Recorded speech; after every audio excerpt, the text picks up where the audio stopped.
Samsung is gearing up to announce the Galaxy Z Fold 5 and Flip 5 at its Galaxy Unpacked event on July 26th.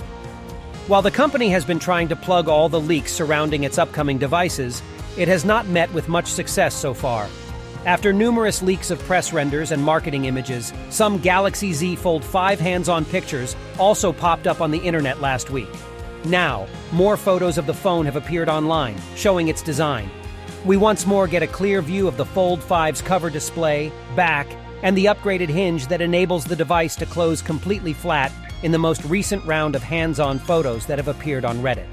Samsung's forthcoming foldable appears to be the Fold 4 in these images at first sight.